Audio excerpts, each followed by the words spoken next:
Hello and welcome. This is Narendra. आज हम SSC JE previous year question की part 3 की शुरुआत करेंगे, जिसमें पहला क्वेश्चन है, what is the Mohs hardness number for topaz. Options हैं 12, 2, 8, 10।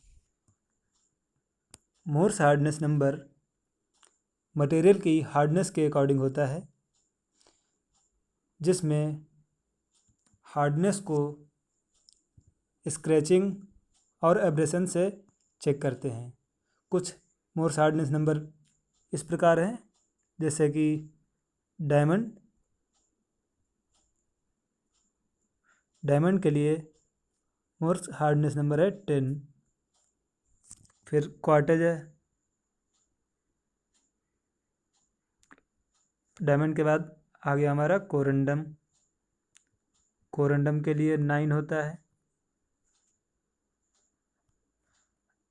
कोरंडम के लिए होता है 9। फिर आता है टोपाज।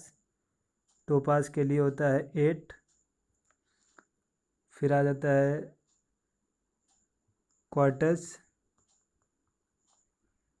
जिसके लिए होता है 7। फिर उसके बाद फिर आते हैं फेल्सपर।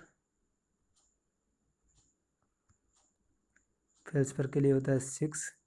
फिर आता है एपेटाइट। एपेटाइट के लिए होता है 5। फिर होता है फ्लोराइड। फ्लोराइड के लिए होता है 4। फिर आता है कैल्साइट। कैल्साइट के लिए होता है 3। फिर आता है हमारा जिप्सम, जिसके लिए होता है 2। फिर आता है टाल्क, जो कि सबसे लीस्ट हार्डनेस नंबर रखता है, that is 1। So the right answer is option C, that is 8। Now the next question is question number 52। ये क्वेश्चन एसएससी जेई के द्वारा गलत करा दिया गया था, क्योंकि इसमें जो ऑप्शंस थे वो अकॉर्डिंग टू क्वेश्चन सही नहीं थे। सो इसे हटा देंगे, इसके नंबर सबको मिल गए थे।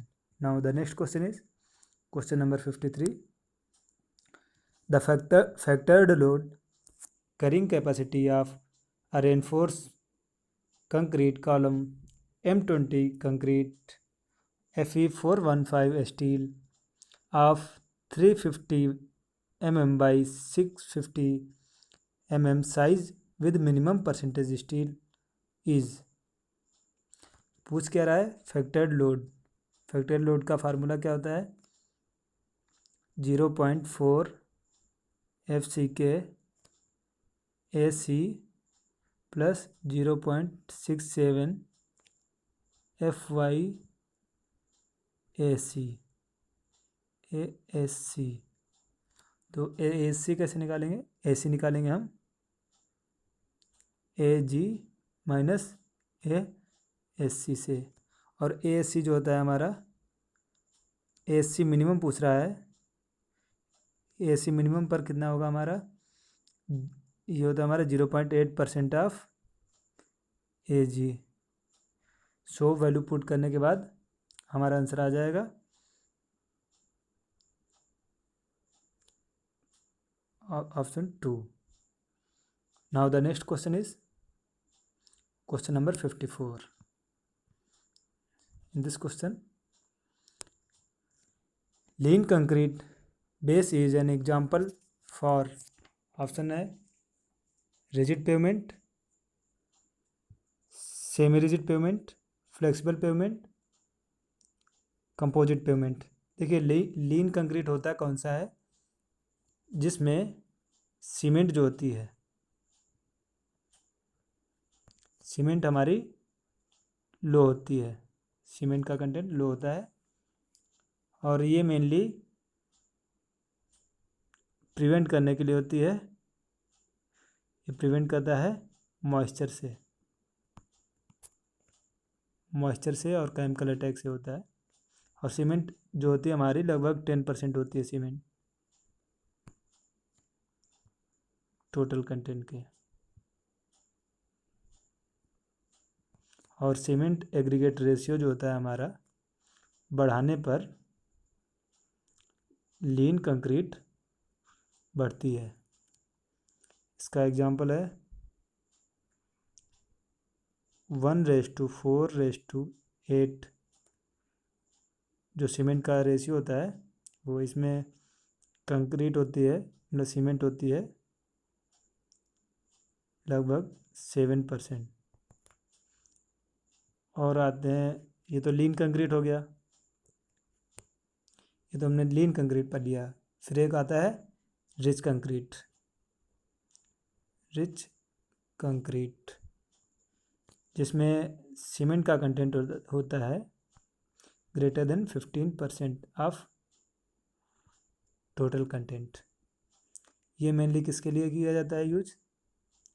हैवी लोड के लिए यूज किया जाता है। और इसका भी एग्जांपल है 1:1.5:3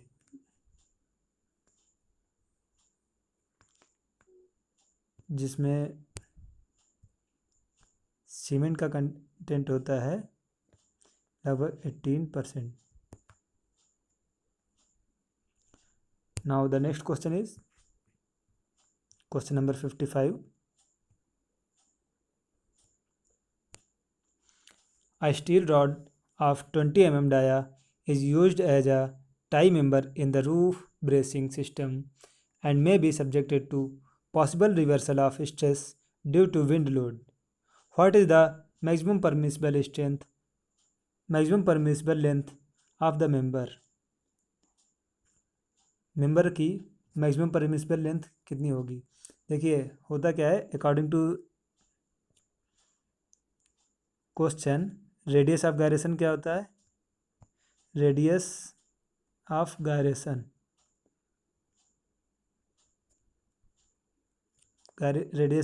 होता है R=D/4। क्योंकि इसने स्टील रॉड के बारे में बताया तो इसको निकालेंगे, यहाँ से आ जाएगा हमारा 5 mm रेडियस ऑफ गायरेशन। और इसने बताया क्या ये एक टाई मेंबर है मतलब कि ये टेंशन लेगा, ये टेंशन मेंबर हो गया।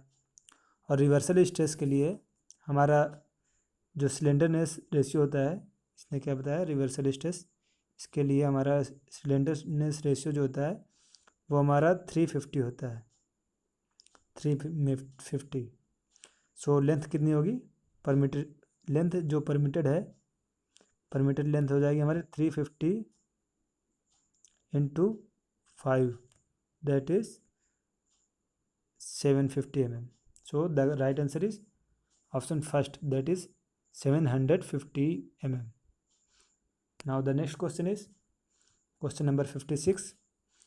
What is the percentage of sulfur dioxide in ordinary Portland cement? OPC में सल्फर डाइऑक्साइड का परसेंट कितना होगा?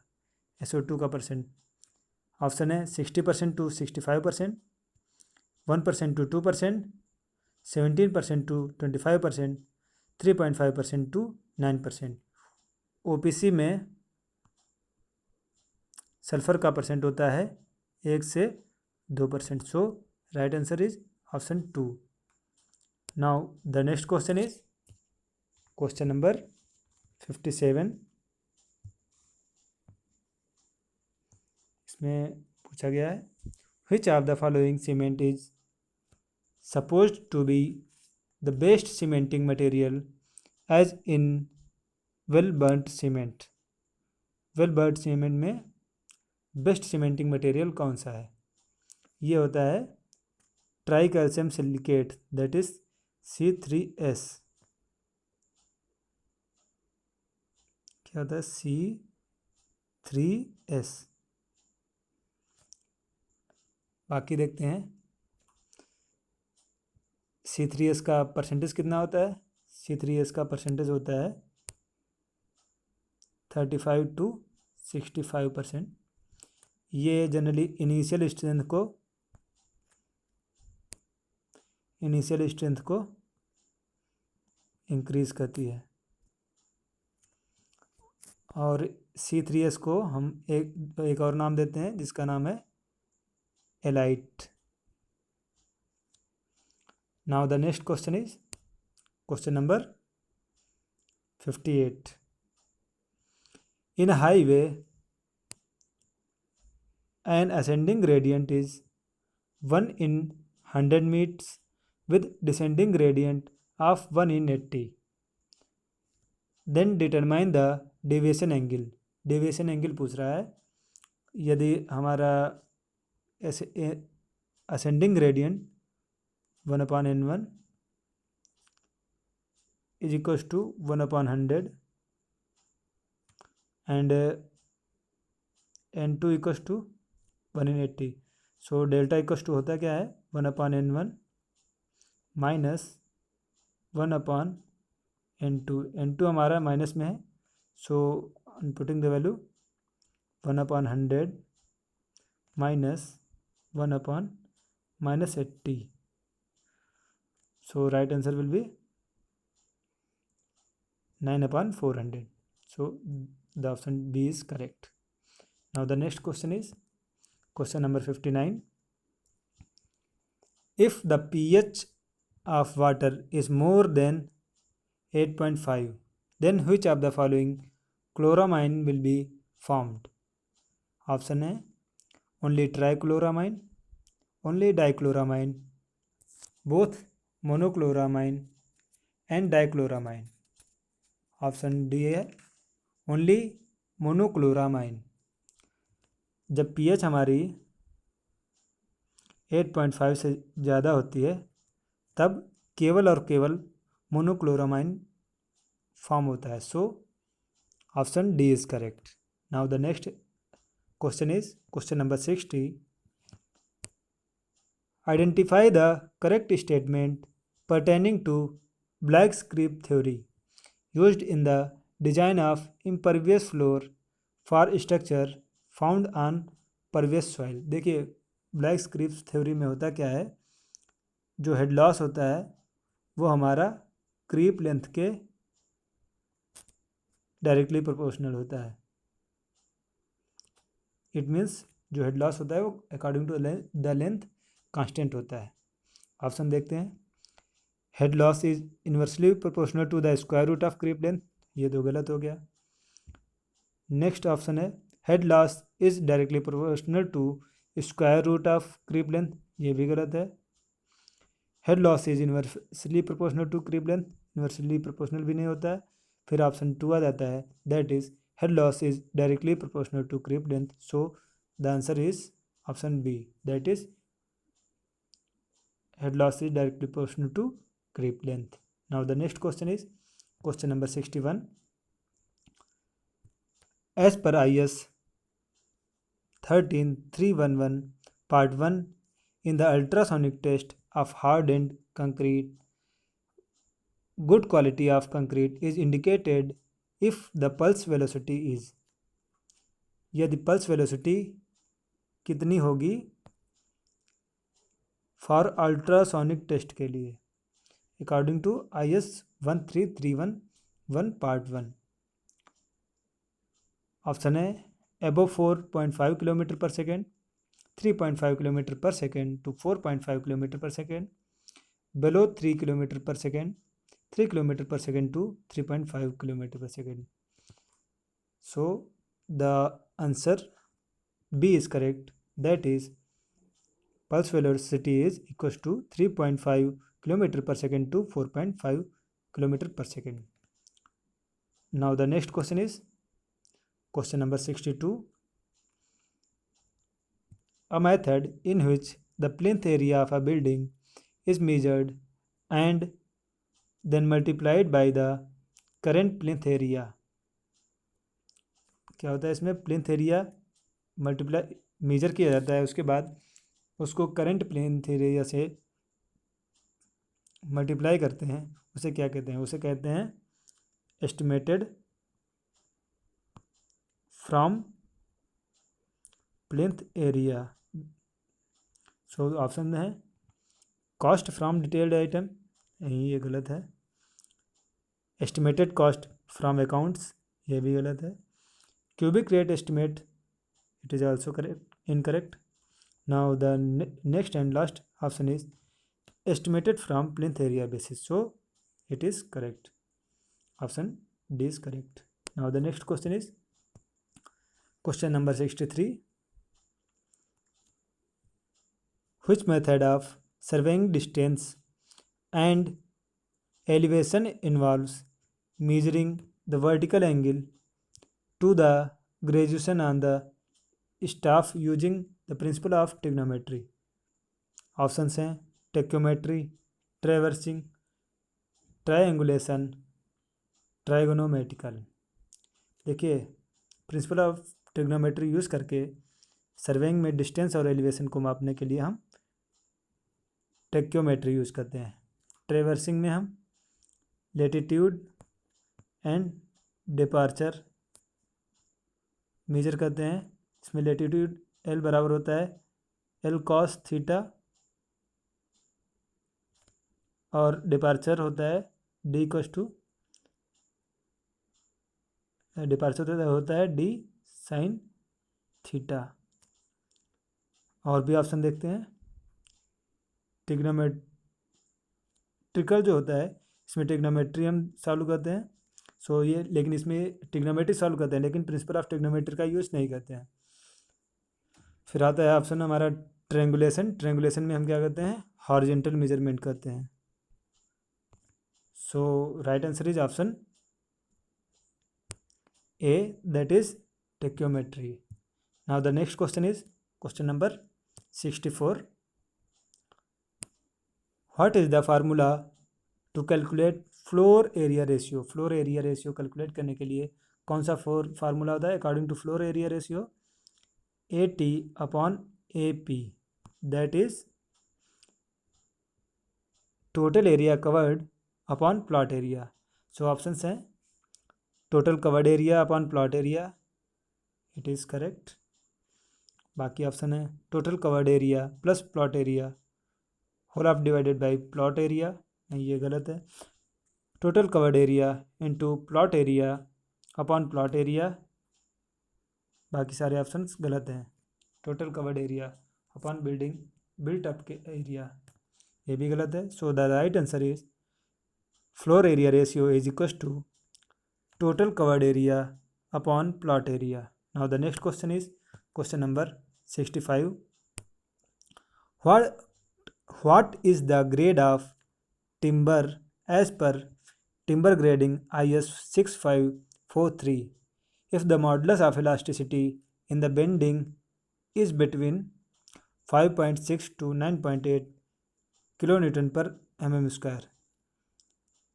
जब हमारा मॉडुलस ऑफ इलास्टिसिटी जो है बेंडिंग में लगभग 5.6 से 9.8 किलोन्यूटन पर mm स्क्वायर होता है, तब हमारा ग्रेड सी का टिम्बर होता है। So right answer is option B, that is grade C.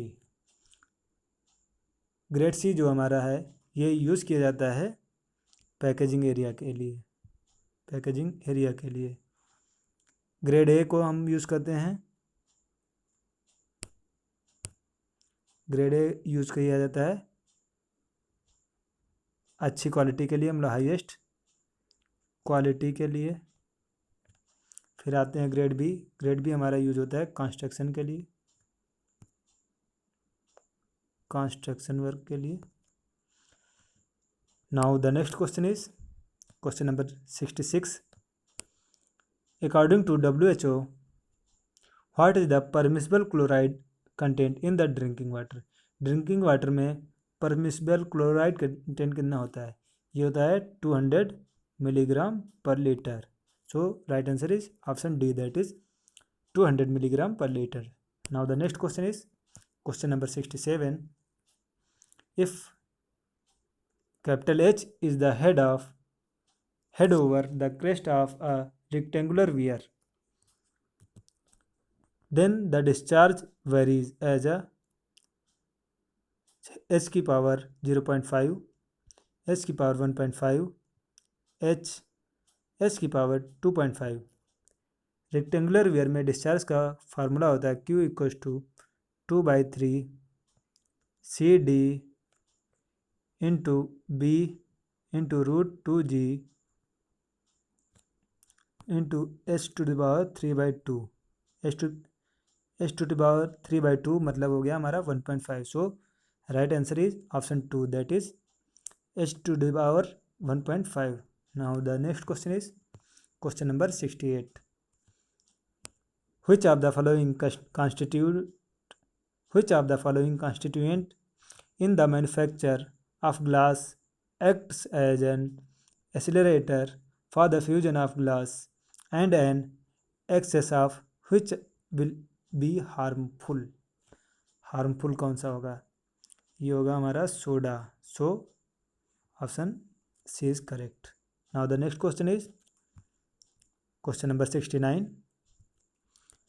Poisons ratio of rubber lies in between. Rubber के लिए पॉइजन्स रेशियो जो होता है वो किसके किसके बीच में लाई करता है? ऑप्शंस हैं 0.23 and 0.27, 0.082, 0.18, 0.25 and 0.33, 0.45 and 0.55. Poisson's ratio rubber के लिए लाई करता है 0.45 से 0.5. So right answer is option D. Some other poisons ratios are poisons ratio for cork is 0. Cork के लिए पॉइजन्स रेशियो 0 होता है. ग्लास के लिए पॉइजन्स रेशियो होता है 0.05 और कंक्रीट के लिए पॉइजन्स रेशियो होता है 0.1 से 0.2. बाकी इलास्टिक मटेरियल जो कि रबड़ हो गया, रबड़ के लिए 0.45 से 0.5 है. बाकी चलते हैं नेक्स्ट क्वेश्चन पर. Question number is 70. Which of the following sentence is incorrect in the case of mortar? Incorrect sentence पूछा है मोर्टार के केस में. सो ऑप्शंस देखते हैं. There is a gain of compressive strength by the replacing of less than 25% by hydrated lime. जब हम 25% cement को replace करेंगे हाइड्रेटेड लाइम से तो हमारी कंप्रेसिव स्ट्रेंथ जो होगी गेन नहीं होगी, ये होगी हमारी लॉस करेगी. So option first is incorrect for mortar, but according to question option first is correct. So चलते हैं अगले क्वेश्चन पे. अगला क्वेश्चन है 71. जब पहले ही ऑप्शन में जब आंसर आ जाए तो आगे के ऑप्शन पढ़ने के लिए टाइम व्यस्त नहीं करना चाहिए. सो अगला क्वेश्चन है 71. The unit of dynamic viscosity of a fluid is. Options हैं newton metre per second, newton metre square per second, newton second per metre square, newton second square per metre.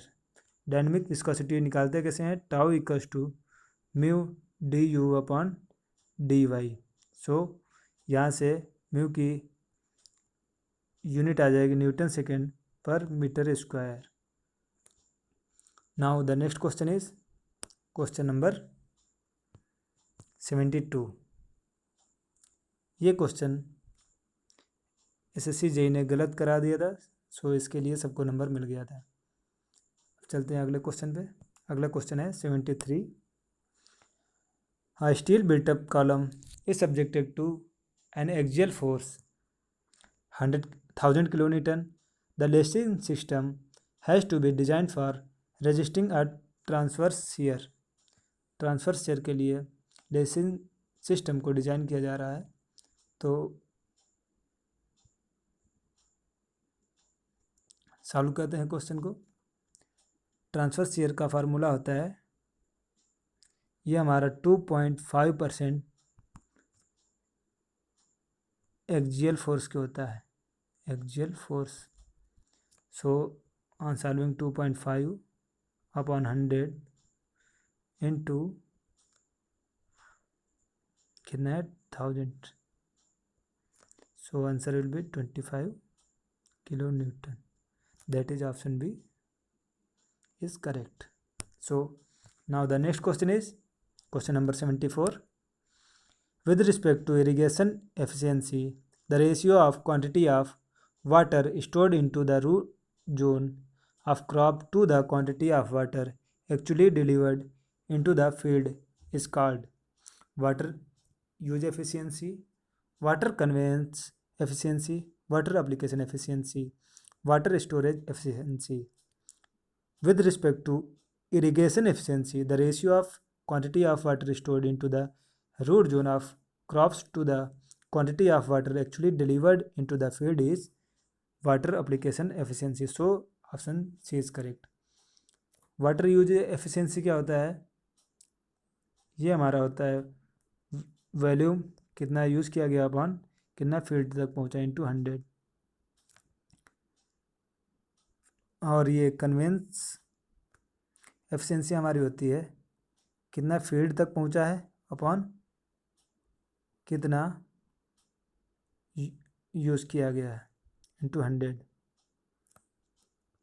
फिर आते हैं हमारा स्टोरेज एफिशिएंसी पे। इसमें होता है कितना रूट जोन में स्टोर किया गया है अपॉन कितना रिक्वायर्ड हमारा रूट जोन के लिए। So right answer is option C, that is water application efficiency. Now the next and last question of today's lecture is what is the common scale adopted in the form of a representative fraction for the forest map. Representative fraction जो हमारा होता है इसको निकालते कैसे हैं? Map distance upon corresponding ground distance. So for forest map representative fraction is 1/25,000. So right answer is option D,